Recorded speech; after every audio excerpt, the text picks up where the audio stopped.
नहमदुहु व नुसल्ली अला रसूलिहिल करीम अम्मा बाद फ़ाऊज़ु बिल्लाहि मिनश्शैतानिर रजीम बिस्मिल्लाहिर्रहमानिर्रहीम। ख़वातीनो हज़रात, मेरी तरफ से आप सबकी खिदमत में सलाम पहुँचे। ये किताब है सीरतुन नबी और इसका चैप्टर है नबी पाक सल्लल्लाहु अलैहि वसल्लम की कत्ल की कोशिश। जब इस्लाम फैलना शुरू हो गया और 40 से ज़्यादा लोगों ने इस्लाम कबूल कर लिया, अब कुरैश की जो सरगर्मियाँ थी वो तेज़ हो गईं और उन्होंने अबू तालिब को अप्रोच किया और उनसे कहा कि हम उनको कत्ल कर देंगे अगर नबी पाक सल्लल्लाहु अलैहि वसल्लम बाज ना आए। इसलिए उन्होंने नबी पाक सल्लल्लाहु अलैहि वसल्लम को बुलाया और कहा, भतीजे तुम्हारी कौम के लोग मेरे पास आए थे, उन्होंने मुझसे ये क्या कहा है, इसलिए अपने ऊपर और मुझ पर रहम करो और मुझ पर ऐसा बोझ ना डालो जिसको मैं उठा ना सकूं। अबू तालिब की इस गुफ्तगू से नबी करीम सल्लल्लाहु अलैहि वसल्लम ने ख्याल किया कि अब चचा इसका साथ छोड़ रहे हैं, वो भी अब आपकी मदद नहीं करना चाहते, आपकी हिफाजत से हाथ उठा रहे हैं। इसलिए आपने फरमाया, चचा जान, अल्लाह की कसम अगर ये लोग मेरे दाएं हाथ पर सूरज और बाएं हाथ पर चांद रखते हैं और ये कहें कि मैं इस काम को छोड़ दूं, तो भी मैं हरगिज इसे नहीं छोड़ूंगा, यहाँ तक कि खुद अल्लाह ताला इसको जाहिर फरमा दे।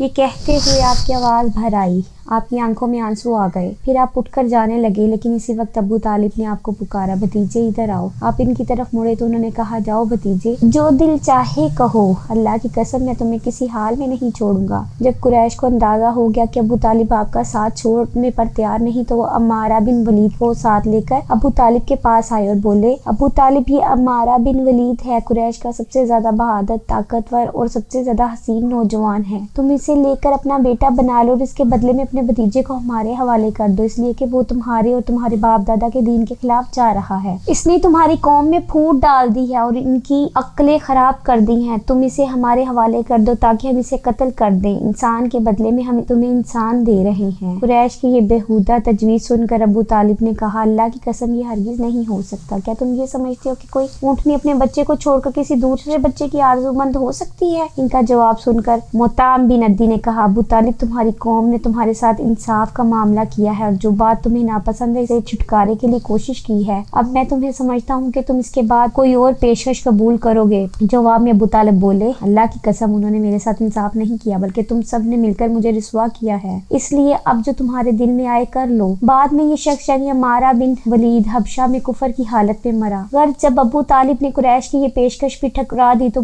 मामला हद दर्जे संगीन हो गया। दूसरी तरफ अबू तालिब ने कुरैश के खतरनाक इरादों को भांप लिया। उन्होंने बनी हाशिम और बनी अब्दुल मुत्तलिब को बुलाया, इनसे दरख्वास्त की कि सब मिलकर आपकी हिफाजत करें, आपका बचाव करें। इनकी बात सुनकर सवाए अबू लहब के सब तैयार हो गए। अबू लहब ने इनका साथ न दिया, ये बदबख्त सख्ती करने और आपके खिलाफ आवाज उठाने से बाज न आया। इसी तरह जो लोग आप पर ईमान ले आए थे, इनकी मुखालफत में भी अबू लहब ही सबसे पेश थे। आपको और आपके साथियों को तकालीफ पहुंचाने में भी ये कुरैश से बढ़ चढ़ कर था। आपको तकालीफ पहुंचाने के सिलसिले में हजरत अब्बास रज़ियल्लाहु ताला अन्हा एक वाक़या बयान करते हैं। फरमाते हैं कि एक रोज मैं मस्जिद हराम में था कि अबू जहल वहां आया और बोला, मैं खुदा की कसम खाकर कहता हूँ कि अगर मैं मोहम्मद को सजदा करते हुए देख लूं तो मैं इनकी गर्दन मार दूं। हजरत अब्बास रज़ियल्लाहु ताला अन्हा फरमाते हैं, ये सुनकर मैं फौरन नबी करीम सल्लल्लाहु अलैहि वसल्लम की तरफ आया और आपको बताया कि अबू जहल क्या कह रहा है। नबी अकरम सल्लल्लाहु अलैहि वसल्लम ये सुनकर गुस्से की हालत में बाहर निकले और तेज तेज चलते मस्जिद हराम में दाखिल हुए। यहाँ तक कि गुजरते वक्त आपको दीवार की रगड़ लग गई। इस वक्त आप सूरह अलक की आयत 1 और 2 पढ़ रहे थे। पैगंबर, आप अपने रब का नाम लेकर कुरान पढ़ा कीजिए। वो जिसने मखलूकात को पैदा किया, जिसने इन्हें खून के लोथड़े से पैदा किया। तिलावत करते हुए आप इस सूरत की आयत 6 तक पहुंच गए। सचमुच बेशक काफिर आदमी हद से निकल जाता है। यहाँ तक कि आपने सूरत का आखिरी हिस्सा पढ़ा, सजदे की आयत, और इसके साथ ही आप सजदे में गिर गए। इस वक्त किसी ने अबू जहल से कहा, अबुल हकम, ये मोहम्मद सजदे में पड़े हैं। ये सुनते ही अबू जहल फौरन आपकी तरफ बढ़ा, आपके नजदीक पहुंचा, लेकिन फिर अचानक वापस आ गया। लोगों ने हैरान होकर पूछा, अबुल हकम क्या हुआ? जवाब में इसने और ज्यादा हैरान होकर कहा, जो मैं देख रहा हूँ क्या तुम्हें वो नजर नहीं आ रहा? इसी बात सुनकर लोग और ज्यादा हैरान हुए और बोले, तुम्हें क्या नजर आ रहा है अबुल हकम?